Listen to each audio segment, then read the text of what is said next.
Hey there, welcome back to K-Korner, your go-to spot for wild, unbelievable, and absolutely true tales from around the globe. I'm your host, Crown, here to take you on another journey through the twists and turns of life's most fascinating stories. So grab your favorite snack, settle in, and let's dive into today's roller coaster of emotions, drama, and unexpected turns. Remember, if you enjoy our content, hit that like button, subscribe, and ring the bell for more amazing stories. Let's get started. Hi gang, Happy New Year! I hope you all had a great holiday season. We're actually extending said season by one more week and then it's back to normal. Anywho, we had some really good chicken drumsticks this season, but there's a story behind them. A normal Liddy shopping session. The week before Christmas, my girlfriend and me hopped into the Liddy to get some last minute stuff for the week after. Your usual stuff like soup, bread, milk. When we got to the meat section, my girlfriend's eyes lit up when she saw a huge box of chicken drumsticks, 1 kilogram of them. My girlfriend loves chicken but is always unsure about the cooking time. However, it's not much of an issue for me because if you put him in the air fryer, you always get good, hot and crispy drumsticks. So when she's over, we more than often eat chicken together. Well, this time I wasn't really planning on it, but saying no to her also wasn't gonna happen. We grabbed the rest of the stuff we wanted and/or needed, and then onto the tails. We were really in a holiday mood, so nothing was going to ruin our fun. It was a bit busy, but meh, who cares? I was about to get in line when my girlfriend pulled my arm and pointed my attention to a woman in a wheelchair who was also pulling in. I completely overlooked her, but not my girlfriend. She beckoned the woman to go right ahead before us, and we moved to the next line where there was only one older couple before us. The woman used a stroller/rollator, but who cares? This shouldn't take that long, right? Well, but I can't walk well. It took a moment, but as said before, we didn't care. And eventually there was enough space for us to put our shopping on a belt. I noticed the couple didn't place a divider behind their stuff, and normally I get a little bitty about that, but not this time. Divider, groceries, more groceries, and yet another divider, done. Next stop, sorting the beer. Because we had quite a few cans of beer, approximately 16 cans, I always hand one can to the cashier and tell them how much we got in total, while also making sure that the cans in the cart are easy to see. I also always tag them to make counting easier.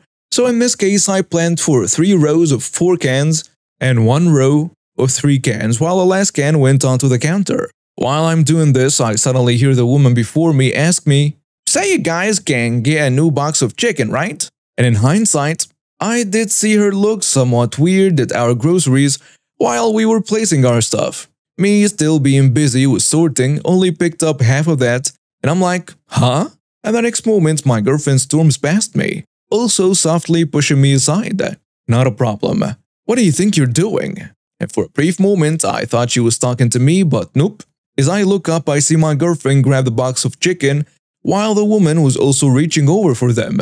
The heck? Conversations are translated from Dutch. "I'll take those, thank you." My girlfriend sneers and after grabbing the box moves back past me and puts the box back in the cart next to the beer cans. The woman looks at us, visibly irritated. "We need that chicken. You can get a new box, so just give it to me." My girlfriend retorts, "This is our box. If you need chicken, go get it yourself." "But I can't walk so well." The woman shouts, "You can just run over and get a new one, right? So don't be like that." My girlfriend doesn't respond, but sure enough, the woman now tries to reach into our cart. Before I can say or do anything, my girlfriend pushes past me a bit and slaps her hand away. I said, "Get your own chicken. Stop trying to steal our stuff." The woman is visibly shocked. "You have no manners," she shouts. My girlfriend laughs at this point. Look who's talking. I'm not the one just grabbing stuff from other people's carts. During all this nonsense, the cashier had scanned most of their groceries, and her husband, so I assume, now tries to get her attention by telling her she needs to pay. However, that woman gives it one more try. "Why won't you help us out? It's nearly Christmas." She sneered at my girlfriend. "Had you asked like a normal person would, I'd probably let you have it." She answers, "But I'm not giving up my chicken for some random, entitled witch like you. Now shut off." After a the woman goes over to the register, pays, and moves towards the end of the belt behind the register. I put the box back on a belt, greet the cashier and tell her how much beer cans we have in total. The most funniest thing happened next.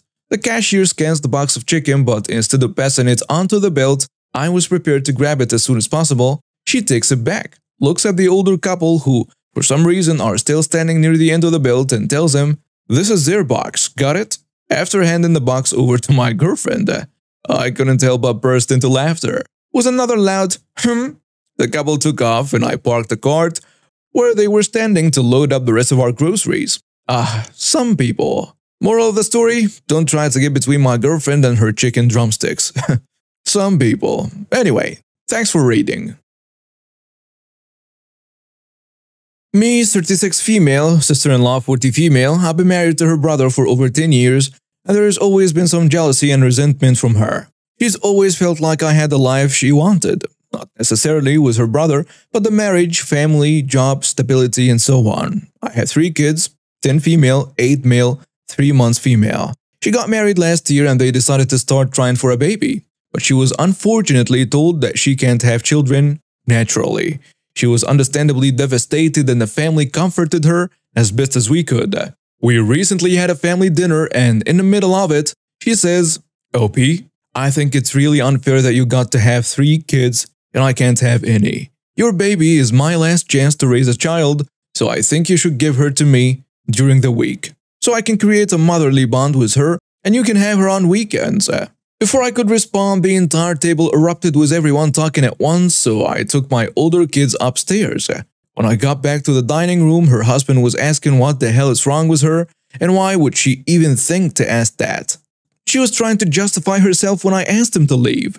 I also said that she's no longer welcomed at my house or around my children until she gets help. She started screaming that I don't deserve my life or my children and that I stole her baby from her.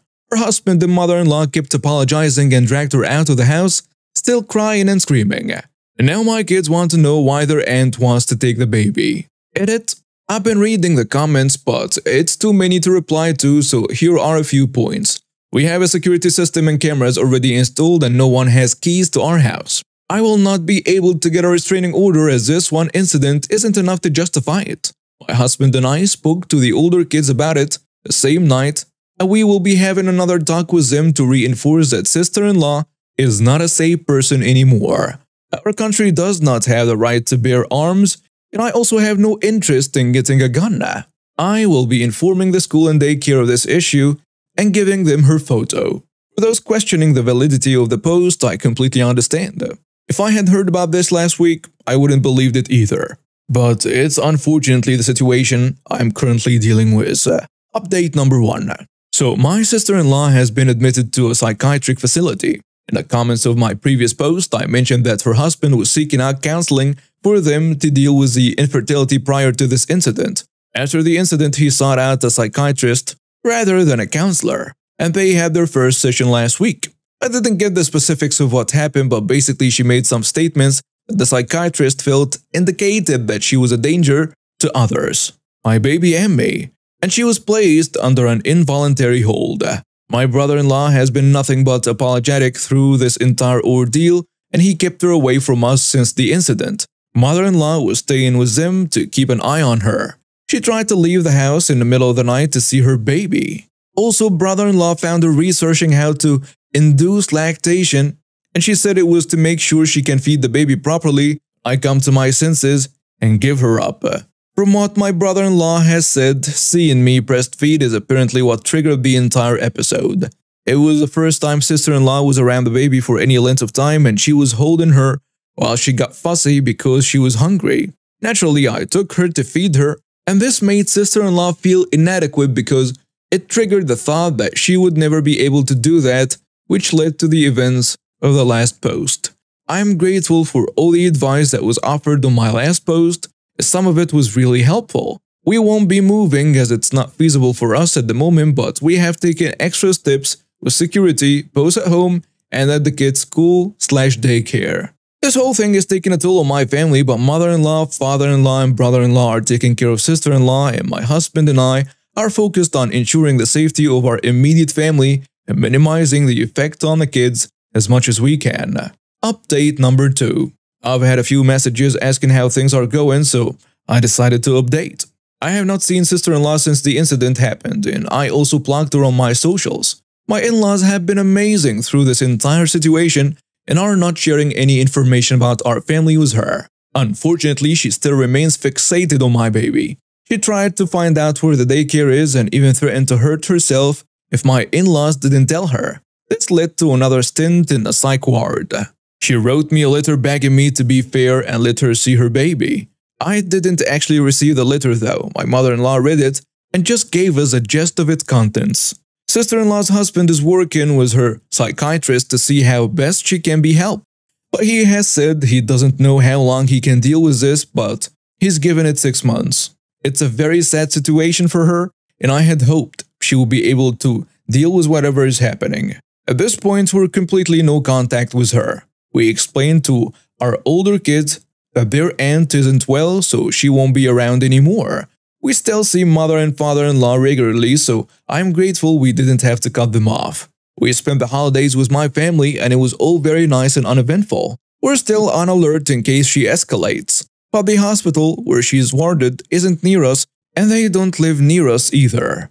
So we've accepted this is our new reality and we're operating accordingly. Hey there, I'm Alex and let me tell you, I've never seen anything quite like what happened at the grill house last week. I was just there for my usual lunch, but what's unfolded was like something out of a wild drama. It was a pretty normal day until she walked in. This lady Karen was like a storm in high heels. She had this scowl that could probably turn milk sour. I was minding my own business halfway through my cheeseburger when she started causing a scene. Now Mike, the guy in a wheelchair, he's a regular. A retired military veteran. Always polite, always with a smile, and the staff had set him up at his favorite spot by the window. Karen seemed to take one look at him and decided she needed to throw a fit. She strutted over to Mike and started ranting about special treatment and equality. Mike tried to explain, trying to be the bigger person, but Karen wouldn't have it. She was like a dog with a bone. I wasn't the only one watching. There was this couple, Sarah and Tom, on their first date. Poor Tom looked like he wanted the ground to swallow him up, but Sarah, she was fascinated. She kept whispering, "Is this really happening?" Then there was the manager, Mr. Jacobs. A usually calm guy, but you could see the steam practically coming out of his ears. He tried to intervene, but Karen brushed him off like he was a fly. Things escalated when Mike finally lost his patience. He told Karen, rather colorfully, to mind her own business. And that's when she did the unthinkable. She kicked his wheelchair. The whole restaurant gasped. I mean, who does that? But Mike, oh boy, he wasn't having any of it. He whipped out a stun gun, I didn't even know he had one, and zapped her. Karen dropped like a stone. It was so sudden, so shocking, that for a moment nobody moved.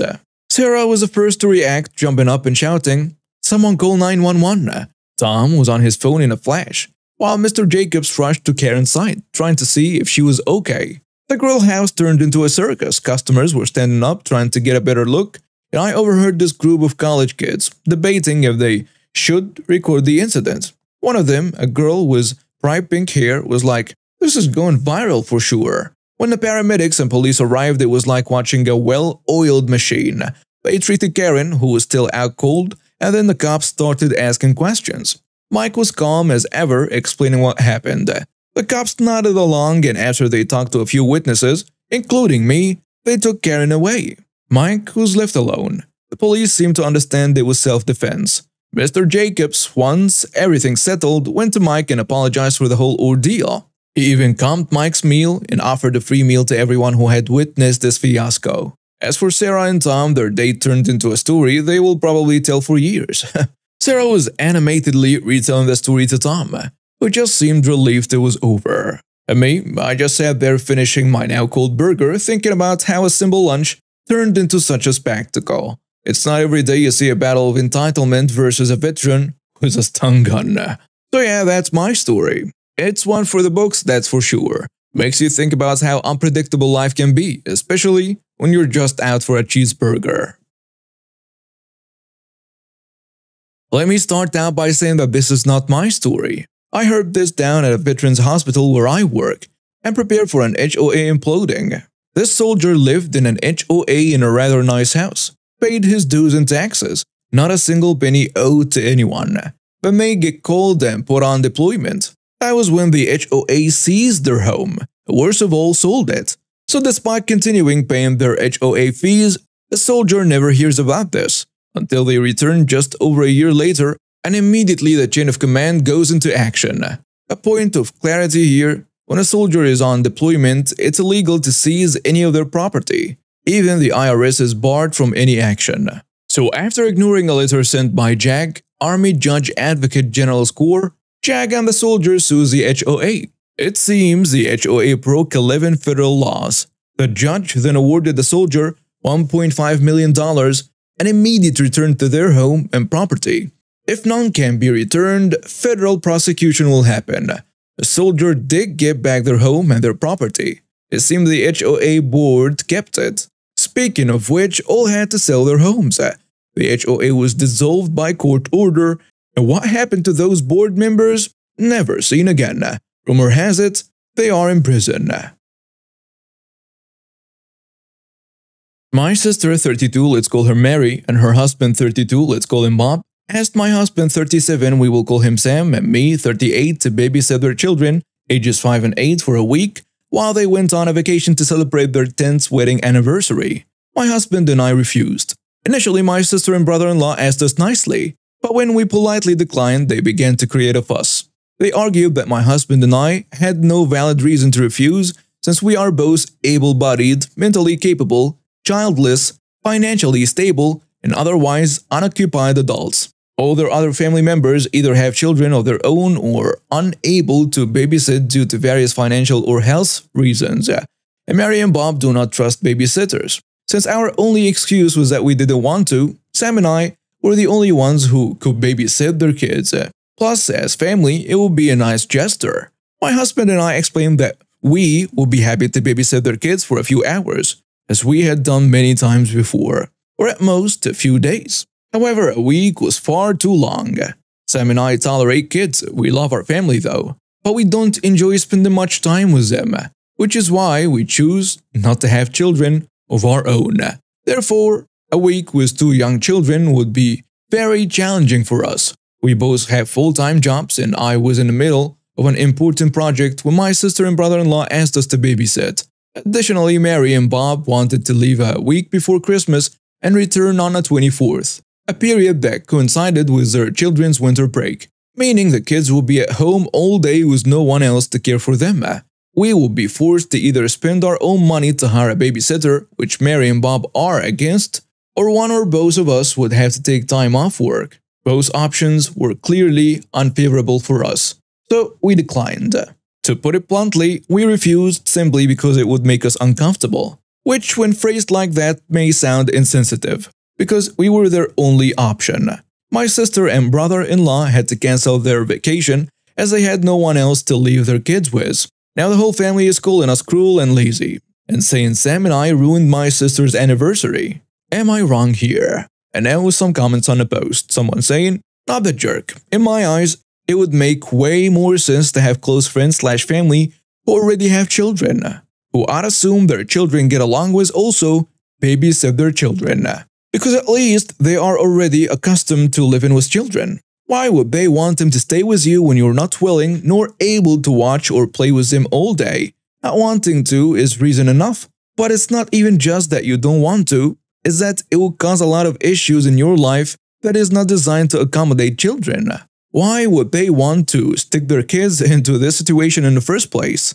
My gosh, they should have planned their anniversary vacation by first finding a time when they know they have someone ready and willing to babysit the kids, not organize it the other way around. Smack in the middle of the holiday season, no less. Another commenter goes with, oh hell no to this, not the jerk, without a shadow of doubt.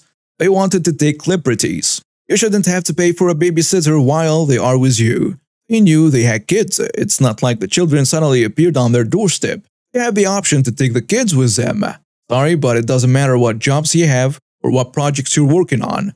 No is a complete and fully justified answer. You shouldn't have to defend yourself for saying no. It seemed like they either didn't plan properly or assumed you would be okay with it. What's really amusing here is that they pulled the "We Are Family" card. Good for you for standing your ground. Wow, what a ride that was. Thanks for joining me here at K-Korner. I hope these stories left you amazed and entertained. If you've got your own tale to share, drop it in the comments. We'd love to hear from you. Don't forget to like, subscribe, and turn on notifications so you never miss out on our daily adventures. This is Crown, signing off.